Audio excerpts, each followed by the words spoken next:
그 사랑으로 오늘도 우리를 불러주신 하나님께 감사하면서 특별히 오늘 순교자 기념주일입니다. 순교의 의미를 기억하시고 주의 은혜를 쫓아 살아가시기를 주님 이름으로 소망하고 축복합니다. 우리 서로 사랑해서 나누겠습니다. 사랑합니다. 축복합니다. 감사합니다. 카일 아이드먼의 책 펜인가 제자인가 라는 책이 있습니다. 이 책에서 펜은 예수님을 좋아하는 사람입니다. 펜은 일주일에 한 번 교회 자리에 나타나 찬송하고 기도하며 자신이 예수님을 좋아한다고 신호만 보내는 사람입니다. 이 시대에도 펜은 곳곳에 많습니다. 자신이 좋아하는 사람이 있으면 열성적으로 쫓아갑니다. 돈도 투자해서 내 열정을 다해 나의 행심을, 내 마음을 표현합니다. 트로트 가수 임영웅이라는 가수를 아시겁니다. 그 사람이 공연을 한다 그러면 1분도 안 돼서 1분도 갈 것도 없이 외치면 표가 다 매진이 된다고 합니다. 공연한 걸 보려고 새벽에 줄을 서기도 하고, 그리고 그 사람이 나타난다고 하면 어디든지 그 사람 팬들이 모여듭니다. 유다 땅의 예수님이 2000년 전 유다 땅의 예수님은 더 많은 인기를 끌었습니다. 어디든지 간다 그러면 사람들이 모여듭니다.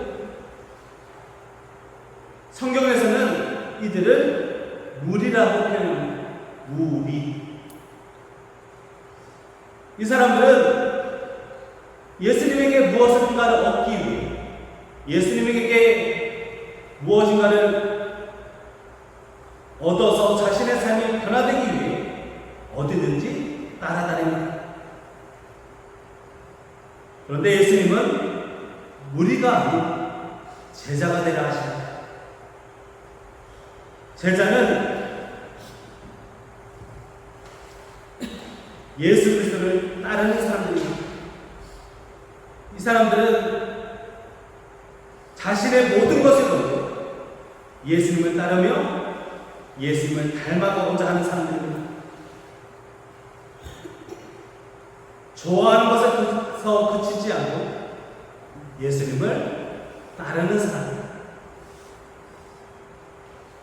펜은 언제라도 자신이 좋아하는 대상을 떠날 수 있습니다. 자신이 좋아하는 대상을 바꾸기도 합니다.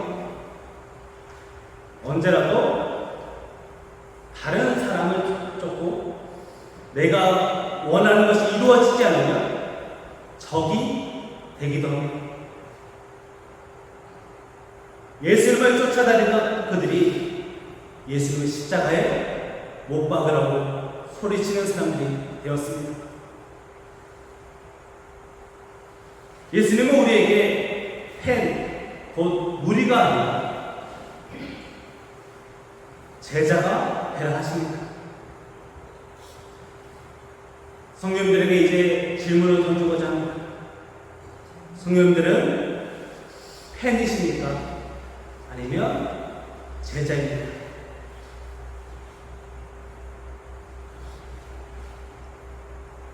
오늘 본문에도 25절에 보니 수많은 무리가 예수님과 함께 가고 있었습니다.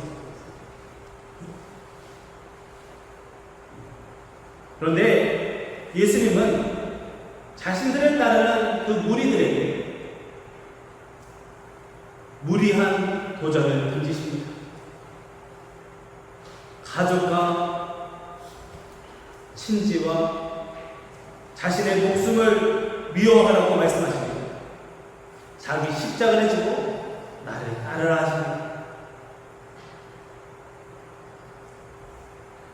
자신을 따르는 사람들을 늘리기 위해, 인기를 끌기 위해, 그 사람들이 좋아하는 말, 그들이 원하는 이야기, 기적, 그런 것들을 펼치고 좋은 소리만 해도 좋을 것입니다. 예수님은 모든 사람들이 외면할 만한 도전을 하시고 무리가 아닌 제자가 되라 하십니다. 순교자 기념주일에 맞아 우리의 신앙을 점검하고자 합니다. 우리는 팬입니까? 제자입니다. 오늘 말씀을 통해서 예수님이 던지시는 무리한 도전을 받아들이고 무리가 아닌 팬이 아닌 제자가 되시길 소망하고 축복합니다. 예수님은 무리가 되지 않기 위해 자기 부모와 처자와 형제와 자매와 더욱이 자기 목숨까지 미워하지 않으면 능히 내 제자가 되지 못하고 라고 말씀하십니다. 이 말씀을 들으면 문자 그대로 순종할 수 있을까 하는 생각이 듭니다. 가정을 소중히 여기시는 하나님께서 가정을 미워하라는 말씀이 받아들이기가 어렵습니다. 이 말씀의 참뜻을 이해하기 위해서는 마태복음 10장 37절 말씀과 비교하며 읽어야 합니다.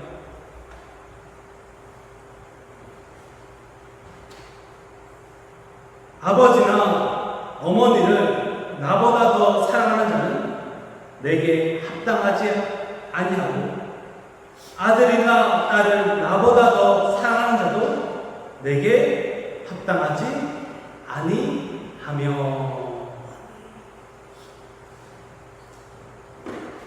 본문의 미움이라는 말은 원어를 보니 비교급 또는 가장법으로 사용되어 있습니다. 즉 상대적이고 비교적인 것으로 표현하였습니다. 주님에 대한 사랑이 너무나도 탁월하고 고귀한 것이어서 그 사랑에 비하면 우리의 부모 사랑, 처자 사랑, 형제 사랑은 미움 정도밖에 되지 않는다는 것입니다. 우리의 주님을 향한 사랑은 이 세상 그 누구와 그 무엇과도 비교할 수 없는 절대적인 우선순위의 사랑이 되어야 합니다. 비교할 수 없는 사랑. 그 사랑이 너무너무 높아서 너무나도 절대적이어서 그 사랑에 비하면 다른 것은 그저 미움 정도에 불과하다는 말입니다.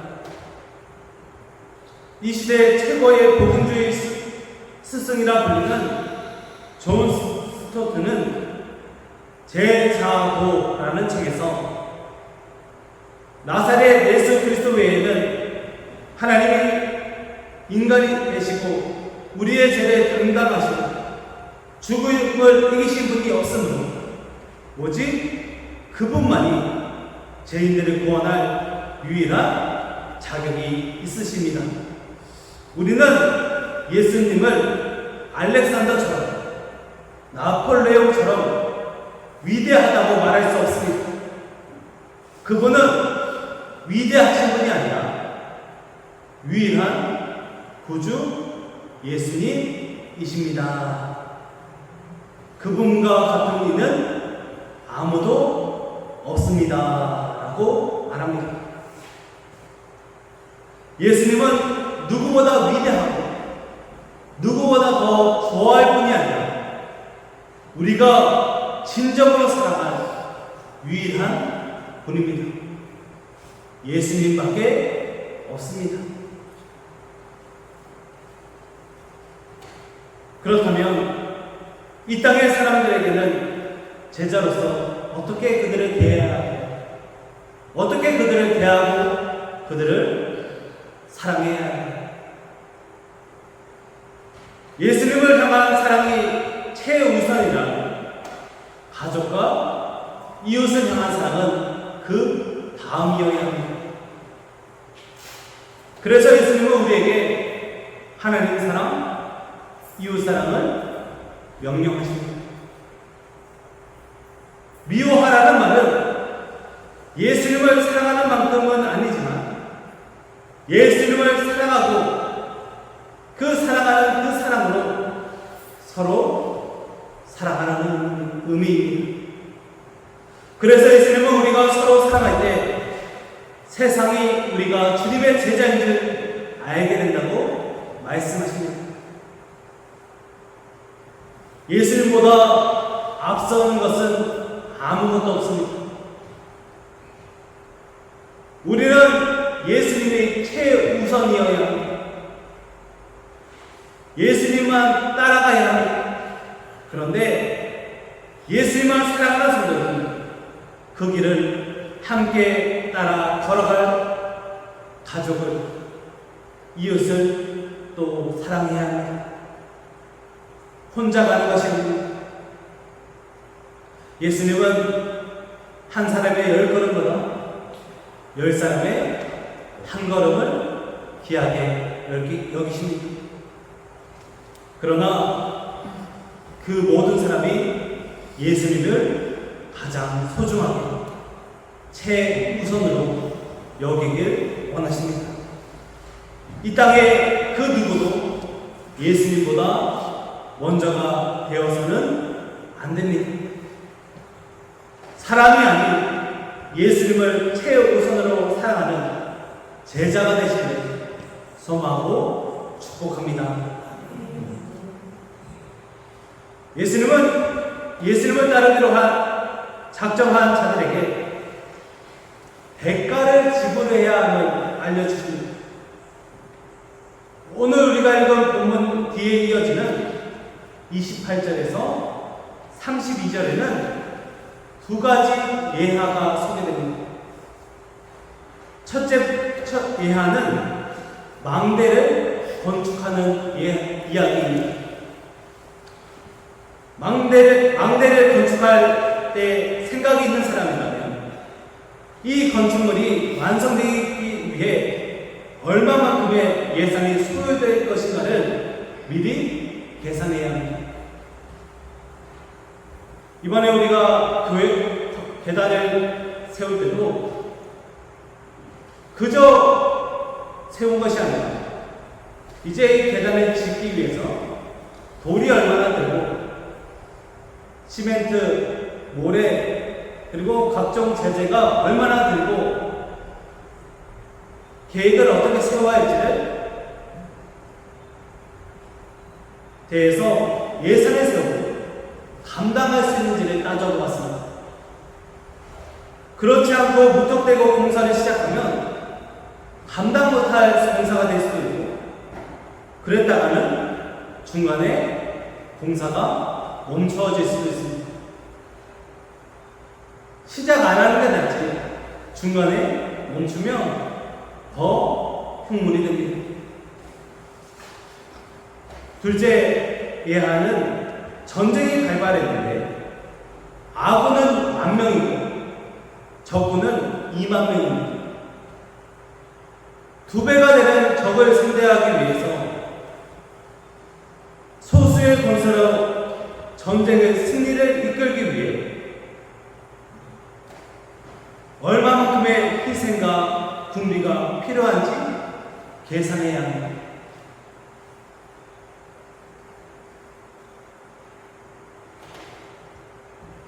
예수님이 말씀하시는 이 두 가지 비유는 제자가 되는 것과는 별로 연관이 없어 보입니다. 건물을 짓고 전쟁을 하고 이러한 일들이 제자가 되는 것과 무슨 상관이 있을까 생각해 보게 됩니다. 예수님이 이 예화를 드시는 이유는 무슨 일을 하기 전에 충분히 미리 해야 되는 것이 중요하다는 점을 알려주시기 위함입니다. 이는 예수님의 제자가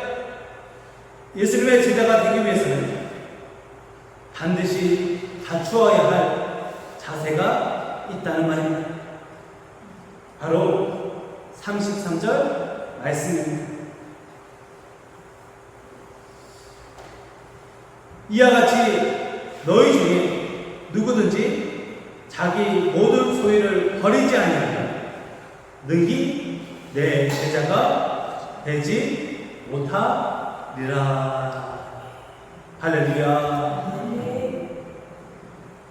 사실 예수님 믿고 구원받기 위해 우리가 지불해야 할 대가는 없습니다. 예수님이 이미 십자가에서 이미 대가를 모두 지불하셨습니다. 구원은 값없는 선물입니다. 그러나 구원 이후 주님을 따라가며 주님의 제자로 살아가기 위해서는 이 땅에서 우리가 지불해야 할 대가가 있다는 것입니다. 그 대가가 때로는 경제적, 사회적 어려움일 수도 있고 박해나 조롱일 수도 있고 심지어 죽음에 이르는 순교일 수도 있습니다. 그래서 신앙의 박해가 있을지라도 우리를 제자로 부르신 주님의 초청에 대가를 치르더라도 따라갈 수 있어야 합니다. 처음에 소개드린 헬린과 제자인가에는 루마니아가 공산 통치일 때 존 모로스 목사의 제자로의 초대를 이렇게 소개합니다. 여러분이 예수님을 구주로 믿고 그리스도인이 되고 세례 받는 것을 환영합니다. 그러나 이것을 각오하십시오. 여러분이 그리스도인이 된 것을 공산당의 첩자가 상부에 보고할 수 있습니다. 내일부터 여러분은 직장을 잃을 수도 있습니다. 친구들이 등을 돌릴 수도 있습니다. 이웃들이 멀어질 수도 있고 자식들도 여러분과 불화할 수 있습니다. 감옥에 갈 수도 있습니다. 심지어 목숨이 날아갈 수도 있습니다. 그래도 괜찮으시면 이제 신앙을 고백하십시오.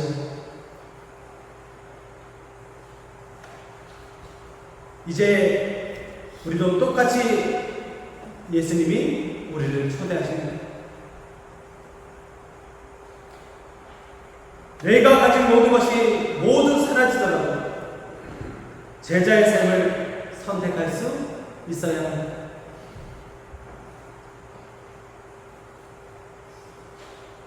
돈과 세상이 주는 편안함이 아니라 예수님을 믿고 따르는 자에게 주시는 평안을 선택하시기 바랍니다. 소유를 버려야 제자가 된다는 예수님의 말씀을 기억하시면서 마음에 새기면서 돈을 죽이고 예수님을 살리는 제자가 되시고 주님의 이름으로 소망하고 축복합니다.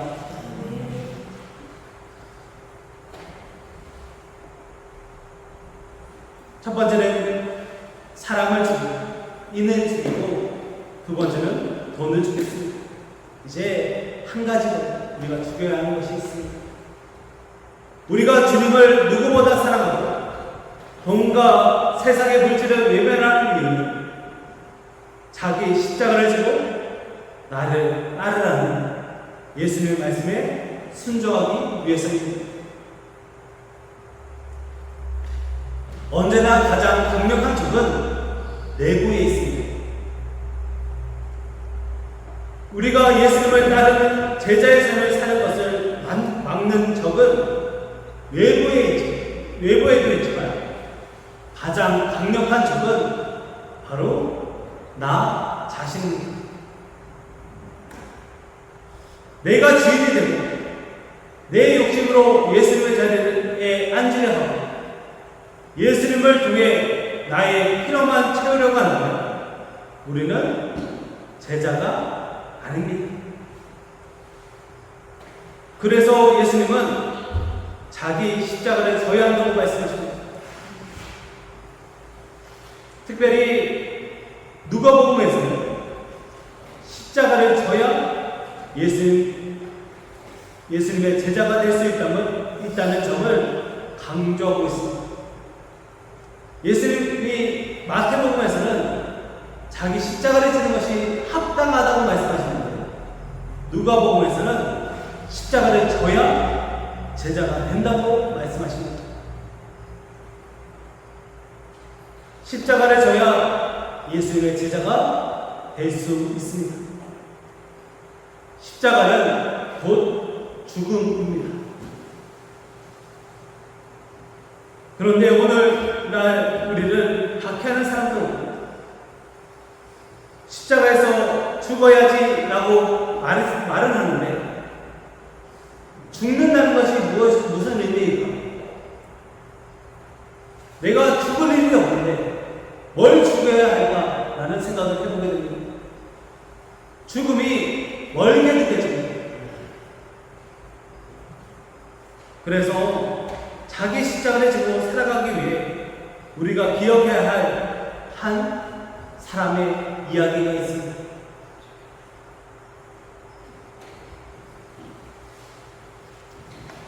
1880년 영월에 가까운 강원도 동해 송정에 부유한 양반 최동이라는 사람의 집에 아들이 태어납니다. 이 사람의 이름은 최인규입니다. 사진이 나와요. 이 사람인데 그는 부유한 가정에서 행복한 가정을 꾸리고 평범한 양반의 삶을 살았던 사람입니다. 1880년대에 태어났으니 정말 옛날 사람입니다. 그런데 이러던 중 결혼도 하고 7년 동안 자녀가 없습니다. 그러다가 드디어 아이를 낳았는데 딸을 낳았습니다. 지금은 딸을 태어나면 좋아하는 시대이지만 100년 전에 그리고 1900년도에 딸이 태어나면 좋기는 하지만 아들을 기대하게 됩니다. 그래서 이제 사이좋은 아내와 함께 이제 아들을 낳아보려고 이렇게 하는데 그때부터 아내가 병에 걸립니다. 그리고 아내가 오랜 투병 생활 끝에 그만 먼저 죽게 됩니다. 세상을 떠납니다. 그는 마음에 상심이 컸고 허송세월하게 됩니다. 그때부터는 세상에 방황하면서 정착하지 못하고 살아갑니다. 그러던 중 예수님을 만납니다. 그리고 1925년에 세례를 받습니다. 그러니까 45이 돼서야 신앙생활을 시작했습니다. 그때부터 제대로 신앙생활합니다. 그리고 1932년 권사로 임명됩니다. 그리고 그는 새롭게 설립된 동해 천곡감리교회 설거자로 임명되어 교회의 기틀을 잡고 큰 몸을 세웠습니다. 지금은 여기 대부분 성도님들이 권사님이시지만 당시에는 권사라고 하면 지금의 장로처럼 그 교회를 책임지고 그 교회의 모든 것을 감당하는 사람라고 여겼습니다.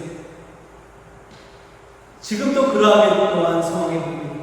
그런데 이분이 권사로 임명되기 되자마자 전 재산인 밭 1369평과 논 539평을 천곡교회에 기부합니다. 그리고 교회의 모든 이들을 감당합니다. 시간이 흘러 1938년 이후에는 일제가 신사참배를 강요했습니다. 신앙적으로 이를 받아들일 수 없었던 최인규 권사는 신사참배를 거부하고 투옥됩니다. 이후 삼척경찰서의 회의와 고문에도 단호히 거부합니다.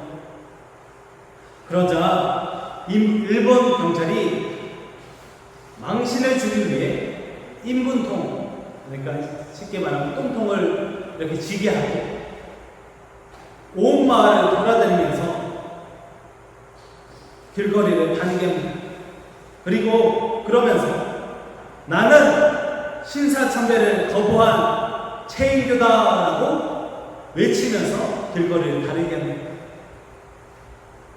똥통을 양반 중에 양반이 똥통을 쥐고 동네를 돌아다니면서 외칩니다. 나는 신사참배를 거부한 최인규다. 그런데 최인규 권사는 부끄러움을 주고 망신을 주려고 한 일인데 오히려 크고 당당하게 외치며 돌아다닙니다. 그래서 아무 소용이 없자 그것을 그만하게 합니다. 시간이 흘러 계속해서 감옥의 구치소에 있자 그의 신앙의 친구가 경찰에게 그가 사실은 아내를 잃고 방황한 세월을 시들고 정신질환이 있다. 그래서 그런 것이니 좀 석방을 시켜달라고 일본 경찰서장에게 부탁합니다. 그러자 일본인이었던 경찰서장이 오히려 그 친구를 나무랍니다. 아니 당신도 신앙생활을 한다면서 예수 믿으려면 차라리 저 최인규 권사처럼 믿으라고 그 친구를 나무랍니다. 신앙생활 하려면 제대로 하지 부끄럽게 구경만 하고 저 사람이 정신질환이 있어서가 아니라 믿음이 좋아서 그런 건 나도 잘 안다고 라고 경찰서장이 오히려 이야기합니다. 이라고 이처럼 계속해서 신념을 버리지 않고 여러 가지 회유와 고문에도 그는 굳건히 믿음을 지킵니다.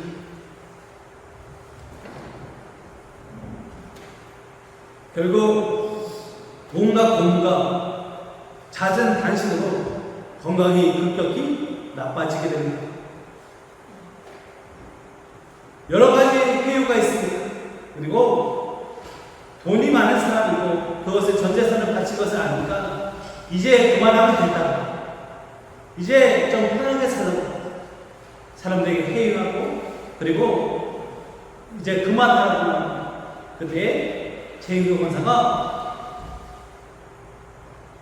끝까지 예수 믿는 사람은, 신앙을 지키는 사람은 예수님 앞에 부끄러움이 없어야 한다고 말하면서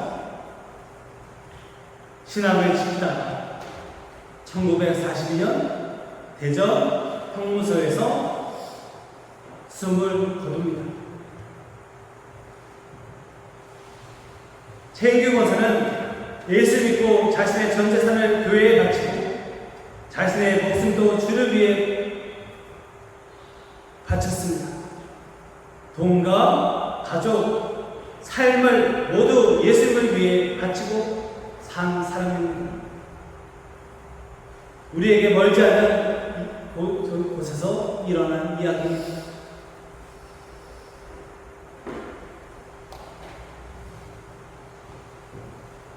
오늘 말씀을 실천한 순교자였습니다. 그리고 이제 우리도 그러한 삶을 살아야 합니다. 오늘 우리가 지킬 순교의 신앙은 주를 위해 끈질기 믿음을 지키고 주님께 부끄러움이 없는 삶을 사는 것입니다. 죽음이 다른 것이 아니라 내가 어느 하루 주님 앞에서 부끄러움이 없는 주님 앞에 따뜻한 것, 주님 앞에 나의 생각은 내려놓고 주님만 생각하며 살아가는 것이 바로 순교입니다. 예수님 믿는 사람은 주님 앞에 부끄러움이 없어야 한다고 말한 최인교 권사의 말을 기억합니다. 예수님의 제자로서 부끄러움이 없는 신앙으로 오늘을 순교의 각오로 살아가시고 주님의 이름으로 소망합니다. 십자가는 그저 바라보는 장식품이 아닙니다. 가지면 좋고 그리고 보면 참 좋다, 예수님 감사합니다 하고 끝날 정도의 신앙적인 상징이 아닙니다. 십자가를 지으라는 말은 오늘 내가 예수님으로 죽겠다는 결단입니다. 죽음은 더 이상 스스로 할 수 있는 것이 아무것도 없음을 뜻합니다. 우리가 병원에서 사망 선고를 할 때 그 사람을 보면 언제 사망 선고를 하는지를 한번 생각해 보아야 합니다. 그리고 그것이 언제 되는지도 병원에 있으면 볼 수 있습니다. 병원에서 사망 선고가 내려지는 시점은 더 이상 몸이 스스로 할 수 있는 일이 하나도 없을 때, 심폐 기능이 멈추고 또 뇌의 기능도 멈췄을 때 사망, 죽었다고 이렇게 선고합니다. 스스로 아무것도 할 수 없을 때. 그런데 조금이라도 숨을 쉬고 스스로 조금이라도 신체의 기능을 한다면 사망했다고 말하지 않습니다. 우리도 마찬가지입니다. 예수님을 십자가를 지고 죽으라 하십니다. 죽으라 하시니 사람에 대해, 돈에 대해, 그리고 자신에 대해 사망을 선고하여 이제 예수님만 사랑하고 나타내며 따라가는 삶을 살아야 하는 의미입니다. 죽기까지 하는 것은 여전히 내가 살아있다는 의미입니다. 죽을 각오를 하겠다도 안 됩니다. 정말 죽어야 합니다. 십자가를 졌다는 것은 이제 나는 정말 죽고 예수님만 사는 그 순교의 삶을 오늘 산다는 각오입니다. 십자가를 진다는 생각을 한다면 이제 나는 죽고 나의 인맥, 나의 돈, 나의 물질적인 생각, 나 스스로에 대한 그 모든 것을 죽이고 오늘의 순교의 삶으로 사는 것을 기억하시기 바랍니다. 순교자 기념주의를 맞아 이 시대의 순교자의 삶을 살아가기 위해 오늘 말씀을 마음에 새기시기 바랍니다. 그러기 위해 이번 한 주간 하나님에게 내가 누군가를 사랑하는 방법을 바꿔달라고 기도하시기 바랍니다. 그동안 세상 사람들이 사랑하는 것처럼 그저 잘해주고 그리고 친절을 베풀고 그렇게 사랑하는 것이 사랑이라고 여겼다면 이제 십자가 사랑으로 사랑해야 합니다. 그래서 주 안에서 사랑하게 해달라고 주님께 기도하시기 바랍니다. 그리고 꼭 이번 한 주간 꼭 하루에 한 번, 많다면 꼭 3번 이상 주 안에서 사랑합니다 라고 내가 너를 주 안에서 사랑해 라고 꼭 인사를 건네보시기 바랍니다. 남편 아내에게 그리고 자녀들에게 이웃에게 주 안에서 사랑한다 꼭 인사를 건네보시기 바랍니다. 한번 해보겠습니다. 우리 옆에 분들에게 인사합니다. 주 안에서 사랑합니다. 이렇게 꼭 인사하면서 우리의 사랑의 기준이 우리가 순교자의 삶을 살아간다는 것이 주 안에서 서로 사랑하는 삶이구나라는 것을 기억하시기 바랍니다. 둘째, 우리는 돈이 주는 평안함이 아니라 예수님이 주시는 평안함을 추구해야 합니다. 이번 주 한 주간은 물질을 좀 사랑을 실천하는데 구체적으로 한번 실천해 보시기 바랍니다. 먼저는 이웃에게 밥 한 끼 사고, 또 일하는 분이 보인다면 음료수를 한번 건너보시기도 하고, 택배기사가 만약에 오시는 분이 있다면 음료수를 꼭 한번 건네보시기 바랍니다. 택배기사에게 한번 드셔보세요 하고 이렇게 건네보시고, 신방할 일이 있다면, 그리고 누군가 만날 일이 있다면 커피 한 잔 그런 것들을 한번 구체적으로 실천해 보시기 바랍니다. 작은 일이나 여길 수도 있지만 그런 일들이 쌓이다 보면 우리의 사랑을 실천하는 도구가 될 수 있습니다. 돈이 아니라 주님이 주시는 사랑을 경험하고 나누는 한 주로 삼으시기 바랍니다. 마지막으로 셋째, 결국 순교의 삶은 우리의 삶에 주님 앞에 부끄러움이 없는 삶입니다. 나의 삶에 주님 앞에서 신앙적인 부끄러움이 있다면, 한 가지라도 있다면 회개하시기 바랍니다. 그리고 돌이키시기 바랍니다. 주님께, 주님, 내가 이 부분은 주님 앞에 부족한 부분입니다. 이 부분은 내가 주님 앞에서 멈추어야 할 일입니다 라고 여겨지는 것이 있다면 당장 멈추시기 바랍니다. 그것들이 무엇인지를 하루에 하나씩, 또 삶에 돌아보면 한 가지라도 떠올리게 해달라고 기도하는 한 주로 보내시기 바랍니다. 순교의 자의 각오로 순교의 삶을 살아가는 이번 한 주 되기를 소망합니다. 결국 예수 그리스도입니다. 우리는 자기 십자가를 지기 위해 주님을 따라야 합니다. 십자가에서 우리의 사랑은 죽지만 우리의 모든 관계 속에서 예수님의 사랑이 살아날 수 있습니다. 또한 십자가에서 나는 죽지만 예수님이 살아나셔서 우리의 삶에 영원한 생명을 부어주십니다. 그리고 십자가에서 세상의 물질에 대한 물질이 주는 평안은 죽지만 예수님이 주시는 참된 평안이 임할 줄 믿습니다. 순교자 기념주일입니다. 오늘 우리의 교회가 있기까지, 신앙이 있기까지 목숨을 바쳐 순교한 순교들이 있었습니다. 이제 우리가 그 순서를 이어받아야 합니다.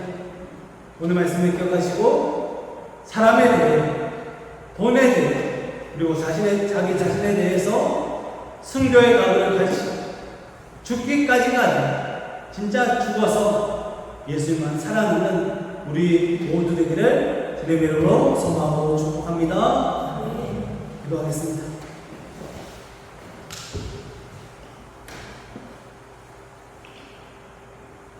사랑하는 영원하신 아버지 하나님, 참 감사합니다. 주의 은혜를 쫓아 오늘도 모여 함께 예배하게 하시고 말씀을 함께 나누게 하시니 감사합니다. 주님, 우리에게 순교자의 각오를 주시고 그 신앙을 떠올리게 하셔서 그 각오로 신앙생활 하게 하여 주시옵소서. 각오 정도가 아니라 진짜 죽어서 사람에 대해 인간적인 사랑을 멈추고 십자가 사랑으로 사랑하게 하시고 물질과 돈을 바라보았던 그 마음을 멈추고 예수님을 먼저 추구하는 삶을 살게 하시고 무엇보다 내가 주인 되었던 삶을 멈추고 주님을 주인 삼는 삶을 살아서 이 땅에서의 순교의 삶을 살게 하여 주시옵소서. 주님 앞에 부끄러움이 없게 하시고 주의 능력을 구하게 하여 주시옵소서. 늘 함께 하시고 더욱 역사하시며 놀랍던 역사의 질을 기대하며 놀랍던 우리에게 주 안에서의 사랑을 실천하게 하시기를 기대하며 예수님의 이름으로 간절히 기도하옵나이다. 아멘.